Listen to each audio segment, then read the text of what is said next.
তালুকদার বাড়িতে আজ শফিক সাহেবের মৃত্যুবার্ষিকী উপলক্ষে কয়েকজন মাদ্রাসার ছাত্র ও গ্রামের কিছু মানুষকে খাওয়ানো হবে।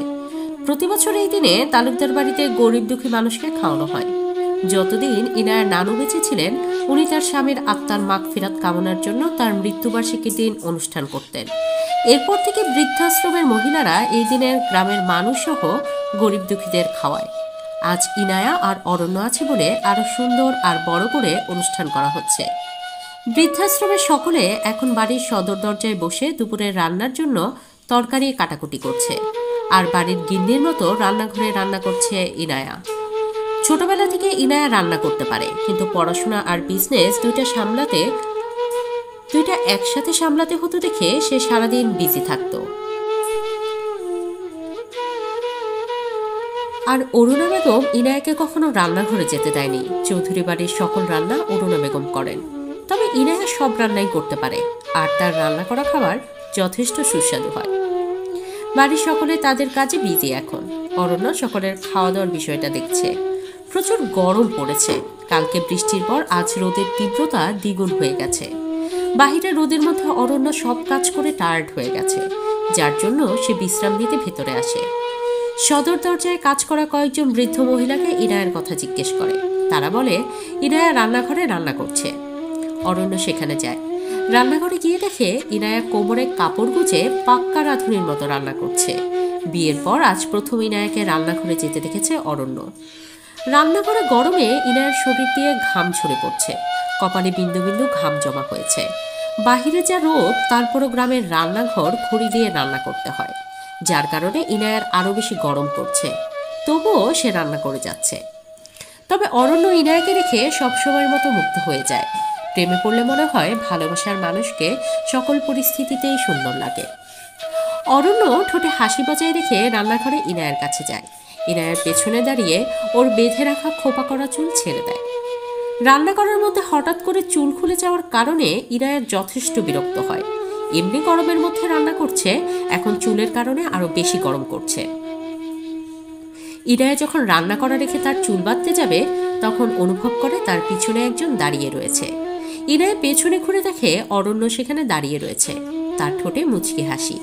ইনায়ার আর বুঝতে বাকি থাকে না তার শক্ত করে বাঁধা চুল কি করে খুলে গেছে। ইনায়া রাগী স্বরে বলে, অরণ্য, কি করছেন আপনি এখানে? আর গরমের মধ্যে মাথার চুল কেন খুলে দিলেন? জানেন কত গরম করছে আমার? ইনায়া কথাটা রাগী স্বরে বলে, কিন্তু অরণ্যর ঠোঁটের কোণে এখনো মুচকি হাসি রয়েছে। গরমের মধ্যে ইনায়ার কপালে থাকা বিন্দু বিন্দু ঘাম আর ইনায়ার রাগী চোখ সব মিলে ইনায়াকে অনেক সুন্দর লাগছে। অরণ্য শুধু ভাবে তার বউ এত সুন্দর কেন? রান্না করা অবস্থায় কি কোনো মহিলাকে এত সুন্দর লাগতে পারে? এমনি বাহিরে যে গরম, তার উপর তার বউয়ের এমন রূপ, কোথাও এত রূপের আগুনে অরণ্য পুড়ে না যায়। ইনায়ের কথায় অরণ্য কোনো উত্তর দেয় না, কারণ অরণ্য এক দৃষ্টিতে ইনায়াকে দেখে যাচ্ছে আর ওর ভাবনায় বিফোর হয়ে যাচ্ছে। ইনায়া খেয়াল করে দেখে অরণ্যর মুখ লাল হয়ে গেছে, তার শরীর সম্পূর্ণ ঘামে ভিজে গেছে। ইনায়া মুহূর্তের মধ্যে তার রাগ ভুলে যায়। বাহিরে অনেক সময় রোদে দাঁড়িয়ে কাজ করার জন্য হয়তো অরণ্যর গরম লাগছে। ইনায়া বলে, অরণ্য, আপনি এত সময় বাহিরে রোদের মধ্যে কেন কাজ করছেন? দেখেন চোখ মুখ সব লাল হয়ে গেছে। রুমে যান আপনি, আমি লেবুর জল নিয়ে আসছি। ইনায়ার কথা শুনে অরণ্য রুমে যায় না, বরং সেখানে দাঁড়িয়ে থাকে। ইনায়া রান্নাঘর থেকে বের হয়ে তখন ফ্রিজ থেকে ঠান্ডা পানি নিয়ে আসতে যাবে, তখন অরণ্য ওর হাত ধরে ফেলে। অরণ্য বলে, বউ, তুমি এত সুন্দর কেন? বিশ্বাস করো বউ, তোমার এই রূপের তেজ আর সহ্য করা যাচ্ছে না। দেখা যাবে তোমার রূপের গরমে এই অরণ্যরাজ চৌধুরী কোথায় পুড়ে কয়লা হয়ে যাবে। তখন কিন্তু তুমি বিধবা হয়ে যাবে বউ। অরণ্যর মুখে বউ তার তুমি ডাকটা শুনে ইনার লজ্জায় গাল দুটি লাল হয়ে যায়, আর তার হাসিও পায় অরণ্যর কথা শুনে। লোকটা সত্যি অদ্ভুত, ভিন্ন সময় ভিন্ন রূপ তার। একসময় মজার কথা বলবে, সবসময় তার মুখে হাসি থাকবে, আর অন্য সময় হলে গম্ভীর হয়ে যাবে। তবে অরণ্যর ঠোঁটে হাসি দেখতে ইনার অনেক ভালো লাগছে। অরণ্য ইনার দিকে সামান্য এগিয়ে আসে, আলতো হতে তার গাল ছুঁয়ে দেয়। ইনার হুঁশ ফিরে আসে, সে এদিক সেদিক তাকিয়ে দেখে। যদি বৃদ্ধ কোনো মহিলা এখানে হঠাৎ করে চলে আসে, তখন কি হবে? ইনায় আবার রাগী স্বরে বলে, অরণ্য, কি করছেন আপনি? দূরে সরুন।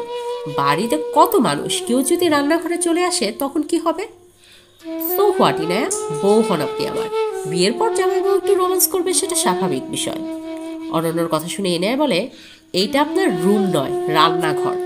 তাহলে রুমে চলেন, সেখানে গিয়ে রোম্যান্স করি। অন্যদিকে চৌধুরী কোম্পানির এমডি চেয়ারে বসে গভীর মনোযোগে কাজ করছে ইভান। অফিসের সকল দায়িত্ব এখন সে পালন করে, আর প্রভা তার কেবিনে বসে ল্যাপটপে কাজ করছে।